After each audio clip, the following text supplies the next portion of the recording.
Free of this video that I'm talking about forensic analysis, I hope that there's always going to be a positive outcome with my rights, a lawyer, but you have to have a lot of money. And not only do you have to have a lot of money, I've had a lot of lawyers steal money from me. And I'm not joking. I've gone to lawyers before, given them $200. I'm not joking. When I had my car, I was like 30 years old, right before I got towed. I go there in total paranoia. It was like right across from Children's Medical Center. When I go to this lawyer, there are some transgenders, what look like, at the front desk. I mean, like, going crazy. Like, they were waiting for me. And I'm 30 years old. I wouldn't even think it was 30. I think I was like, it was after the rape. I was like 29, I think. I think I was 29 years old. No, I wasn't 29. Because it was right after I got fired from not Standard Register, from Advanced Graphics, where Mike Standish is the president owner of that printing company, where they gave me 40 fucking tickets.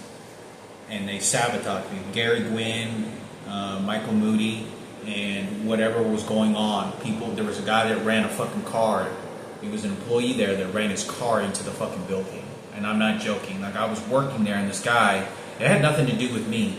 This guy wanted to retaliate against Mike Standish, and he ran his car into the fucking building. To the fucking front. Everything was pushed in to the front doors, and it's near the airport. But I think it's important for me to talk about because, I went to this lawyer after I got fired there, and this guy pocketed my money. The front people I had scheduled like a week ahead of time. When I get there, they know exactly who I am. When I walk into the office, speak to the lawyer, nothing seems legitimate. Like, this guy's, and you got to keep in mind, and I give this guy my money, and he goes, and I begin to tell him, and I say, somebody's tapping my phone, they have tracking devices, what can I do? I'm fucking basically almost crying to this piece of shit. And he sticks his hand in his pocket like he's totally like, you worthless piece of shit. Everybody knows lawyers are worthless pieces of shit. Most of them are. So many are. It's a very disgusting field. You hardly find ones. When you find the worst ones, they're really bad. They're nasty. They're equal to the inmates in prison. This guy sticks his hand in his pocket. He goes, "Yeah, that's a real pickle, isn't it?" And he does this to me when I'm sitting on a chair. This guy is looking at me like, I can have you murdered if I want to and get away with it. This is how confident this. I mean, he's a white guy. And I'm telling him that the gay community is chasing me. There's an organization of faggots that are doing this. And transgenders. He steals my $200 for me to speak to him for an hour. And I can know that this guy was like this. Basically standing with his finger like, fuck your life. Fuck you. This is the faggots that run this shit. I mean, this guy did not. And he was just milking me. He steals my money and I leave. And I'm nervous. I'm 30 years old. I'm not 30. I'm like 26 years old. I have no idea what stalking, tracking devices, phone tapping. This is when it started to drive me crazy. Like, not drive me crazy, but who the fuck does this to a person and spends this much time spending your fucking life to terrorize somebody like they were doing to me? So I end up leaving. I go to a different lawyer. Somebody's tapping my phone. Same thing.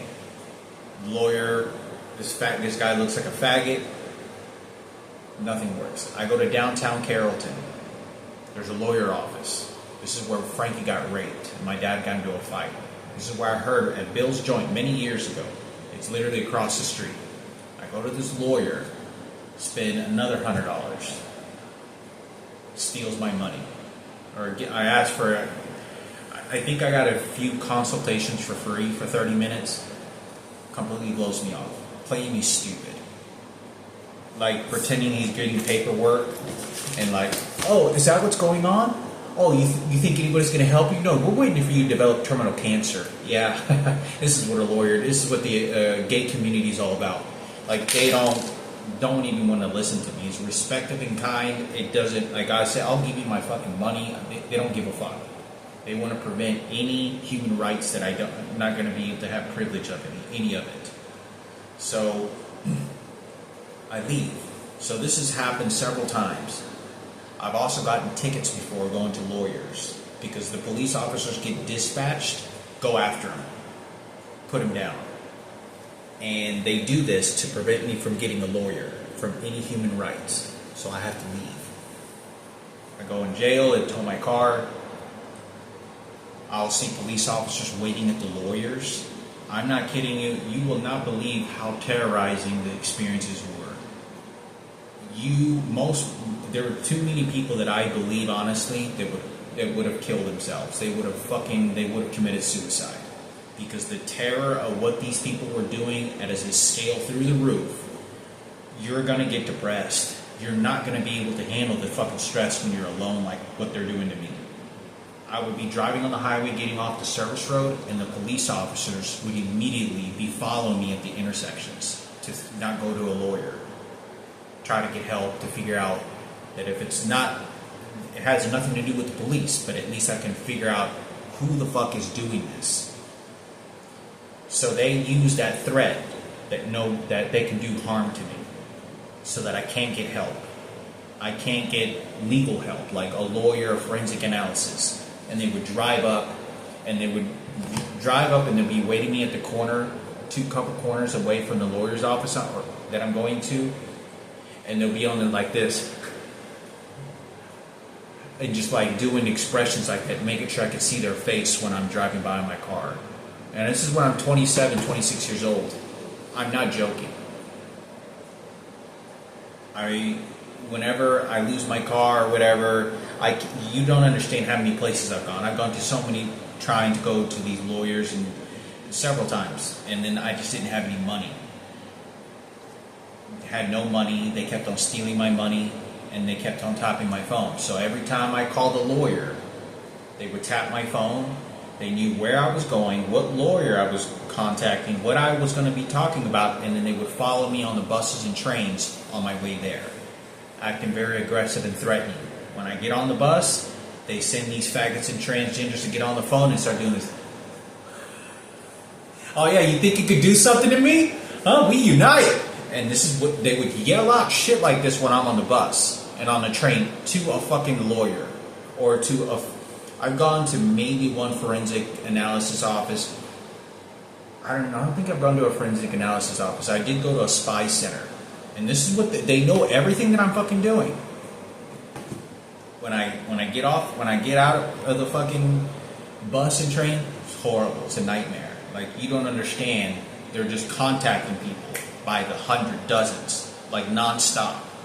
They're contacting, and they have posted my profile in the entire gay community websites as a public enemy to go after me and to only swarm me and to prevent all females being extracted from me. But it's to persecute me as an enemy. That's all they want to do, to go after me. So this is why, Michaela, that I think it's important for me to say this.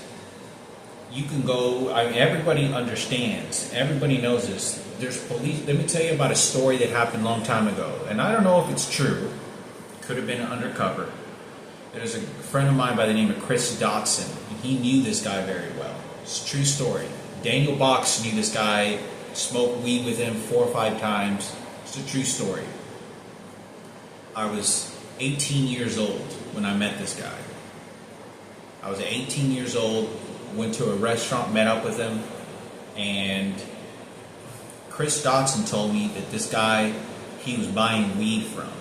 He was buying hydroponics from. And this is a white guy, pretty built.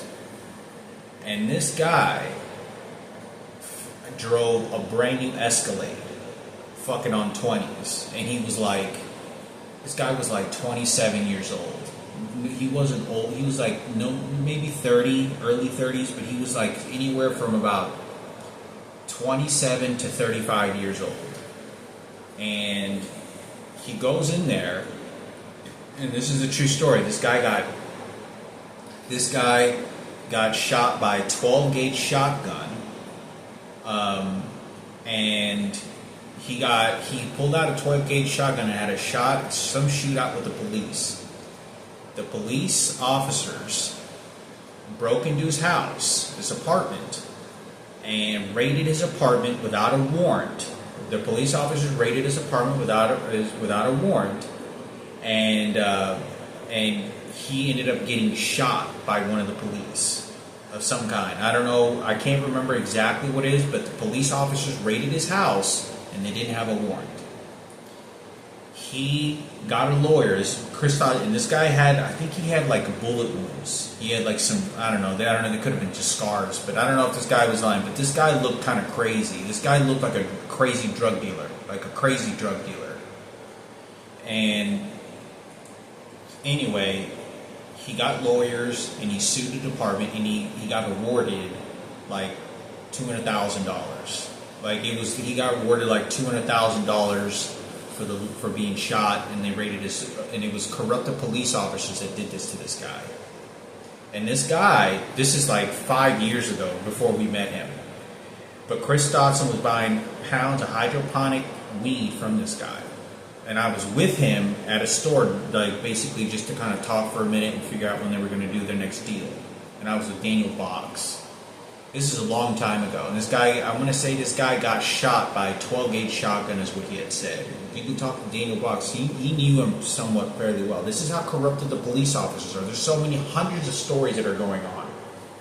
But I wanted to make this video because basically it's very likely that when I get to Dallas, nothing good is going to happen. But I'm going to try to earn my GED, figure out the living situations, get an e-scooter again to prevent me getting on the bus from harassment, try to find a job in the heat, the suffering, heat strokes, and figure out how much I can get paid in a warehouse for $9 an hour to save up money. It's very difficult, it's strenuous, and it's just suffering a lot. And in the apartment situation, they won't turn on the AC, they'll have it suffering, the person will start harassing me. It's just to make me suffer.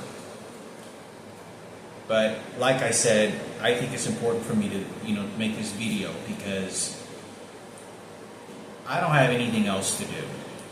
All I know is that I can put these on videotapes and me attempts to go to lawyers and I've done this before, lawyers and I travel all through the United States. I would not be traveling the United States like a fucking wild goose. I would not be going and traveling like this. I would be staying in an apartment like this and building my life, building credit, going to college, starting businesses, learning stocks, making my life on my own, getting a girlfriend. They won't allow me to have any functional life. I live a trash can life, and that's the only quality of life that I'm allowed to live. They'll allow me to have jobs, and then they'll steal my money. They'll have me work, and they'll begin threatening me, and they'll hold me hostage with the money. Because they know, like right now, I have to have a root canal, and they're holding me hostage to my job because they know I need the money. So they get notified that I need a root canal, and I need $4,000 to get a root canal, and I have no money right now. Well, I mean, I just got deposited some money, and I have like 800, or was it? I got 800. I think I have like a $2,100 in my bank account. My rent's paid, so I got to wait until next month to get paid. But I have my checks coming in. But they know that I had to come up with $4,000, and then they're going to fire me. So they're calculating how much money I'm making. They're going to make sure that I get maybe just a few $100 or $4,000, or just cut me off once I make $3,000, and then they'll make me run off and quit my job, so that I can't have enough money, and I'm being held hostage. By why they're holding me hostage, what they're going to do is they're persecute me about my dead sister, my biological father, Michaela, my mother. They're all targeting that. And they all want to taunt me because they know I need the money. They know I'm desperate for the money to try to pay for this surgery. It's considered a dental surgery. And they know they can hold me hostage to it. So I have to be more abusive in obedience to the abuse that they want to do to me. But I figured I'd make a video on this. Hopefully this resonates. I'll make some more videos about what's going to happen. like I said, Michaela, please be careful. I'm being targeted from the people that are following from Lawrence Community Shelter. This guy's below me.